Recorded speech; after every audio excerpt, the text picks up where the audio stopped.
Disclaimer: the content presented in this video is for informational and educational purposes only and should not be considered medical advice.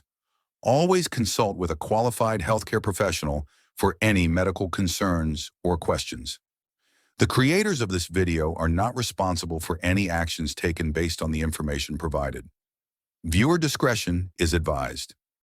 Greetings and welcome to Hope and Healing Conversations. My name is Khalif, and I would like to give you an insight before we go any further about what this podcast show is all about. I get to sit down with guests who have faced difficult and challenging phases in their lives. And today I have a very special guest with me who is a dedicated nurse and a public health specialist with over 20 years of experience in the NGO sector, focusing on HIV and sexual reproductive health for children and adolescents. Her commitment to improving lives has been evident throughout her career. In 2023, Felicitas Ngubo faced a life-changing challenge when she was diagnosed with stage 3 breast cancer, which had spread to her lymph nodes. After undergoing a mastectomy and starting chemotherapy, she received the overwhelming news that she might also have ovarian cancer, which even led to further surgery. As if this wasn't enough, she experienced another heart-wrenching moment when her firstborn son was involved in a road traffic accident, resulting in paralysis from the waist down. During the tumultuous time, Felicitas also encountered stigma and discrimination at work, which led her to make a courageous decision to resign and focus on her health and well-being. Amidst these trials, a vision began to take shape.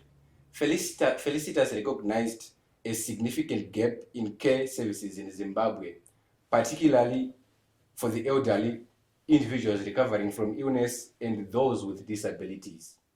With the support of her long-term friends, she founded Happy Homes Care Services. Whether your loved one needs personal care, rehabilitation support, or simply a warm companion to brighten their day, we're here to help. Our dedicated professionals provide medical and non-medical care with integrity, compassion, and respect. At Happy Homes Care Services. Welcome, Miss Felicitas. Thank you so much. It's a pleasure to be with you today. And before we dig deeper, I would love for you to just share a few things that you think a person should spend their time watching this show. I think it's very important for people to watch this show because I'm actually sharing my living testimony. We are talking about practical things, not theoretical things, where people hear about cancer, where people hear about difficult challenges that one can face. It's something that we are the life experience, something that is really practical, not theoretical. And I also feel that this will also help other people because people are afraid to talk about their journey. People are afraid to talk about things that is life challenging. But I'm here to share with them. They can learn one or two things from my story. That's really insightful. That's really insightful. There you get for yourself the reason why you can spend your time watching this podcast show. So I would like to start from the beginning. Can you take me back to when you first received the news that you were diagnosed with cancer? Yeah, it wasn't easy. What happened is I'm a nurse by profession. Yes. And I'm also a public health specialist. And being a nurse, at times there are things that we want to hide. I started to feel that some tingling sensation, some fun sensation in my breast, but I shared with my colleagues, I ignored it. Then the other side, one of my workmates, she's also a nurse. When I shared with her that, I said, I'm free to say her name. She's called Shelter Liwayo. She's a churchmate, a long-term friend. I was just sitting at home and I said, Shelter, I think I've got breast cancer. And I'm not going to do any tests. What I'm going to do when I'm in the final stages, I'm going to take morphine, overdose of morphine, and I die. Okay. Because I was afraid, fear of the unknown. Okay. Then she paid secretly. She went to the doctor. She paid my consultation. She just came and said, I've paid for your consultation. Go and see the doctor. Because she was my junior at work, and being a friend, Yes. I was so ashamed to ignore Yes. the step that she had taken. I went there, then I got, they referred me for mastectomy. When they referred me for mastectomy, the person that was doing the tests, you know, I knew what was happening in me, Yes. but the facial expression that she gave me and the question that she asked me concluded that they found something in my breast. Okay. I asked her, what have you seen? She ignored. Then I went back, I went down to Chirezi for work. Okay. Then they called me. When they called me, I knew that something wrong. Okay. Then it was not easy to receive this news. Then I asked my work colleagues, my workmates, one of was a doctor, to go and collect the results on my behalf. My husband knew nothing. Okay. Even my family member, I was hiding everything from my family, my close family members. Yes. Even my husband didn't know anything. Okay. Then when my colleagues went to collect the results, they sent me the results and they said they found traces of cancer and I need to come back to go for further examination. The first person that I told was my brother. He's a medical doctor, a physician, Dr. Andrew Matters.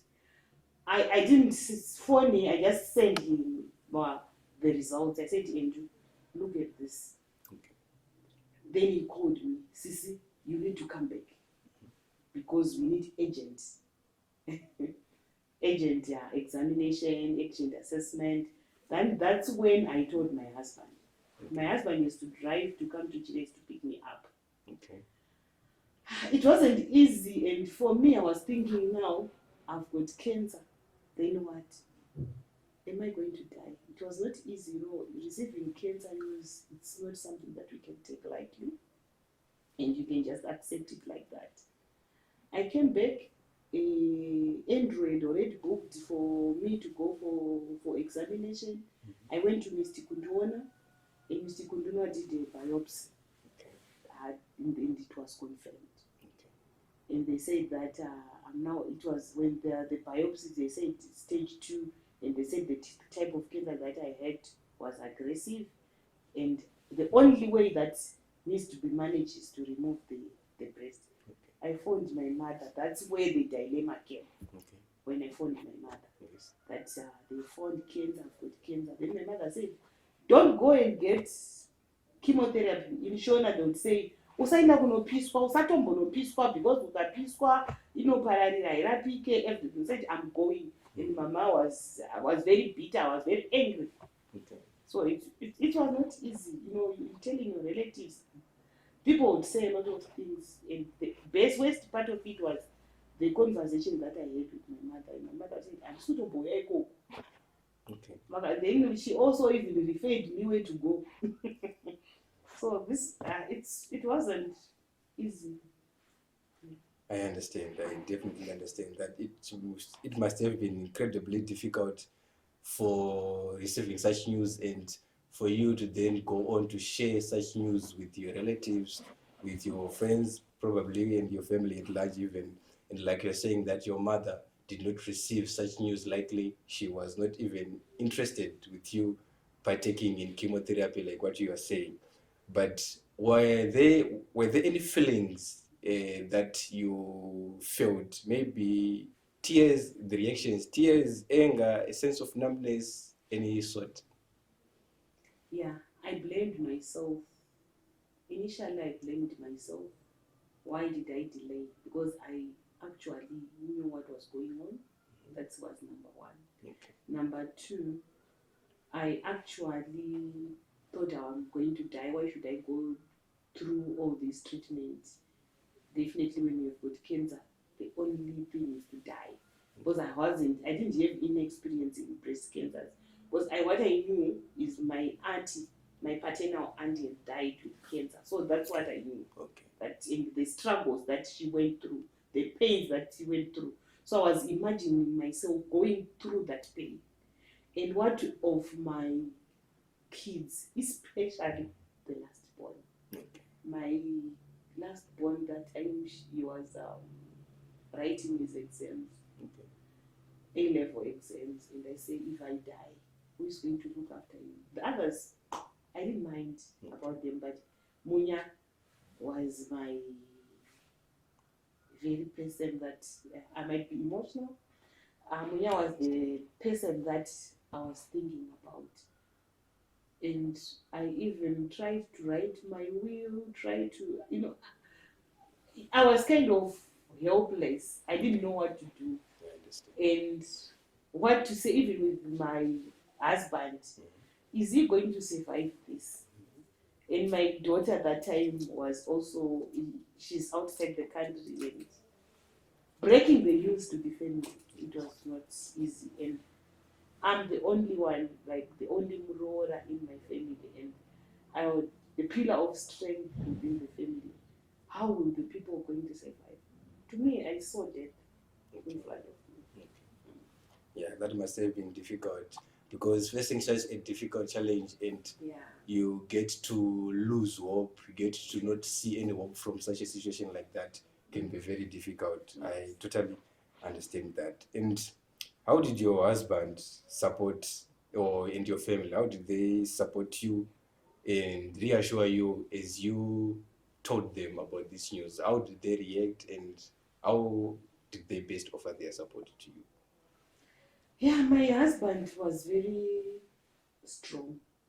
You know, when we first received this, I had a sick father-in-law who was also had been diagnosed with cancer as well, cancer of head of pancreas.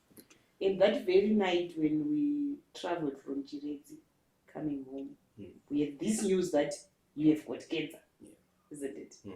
And my father-in-law was admitted at Parinyato, and with the people that were looking after him, that's the day that he died. And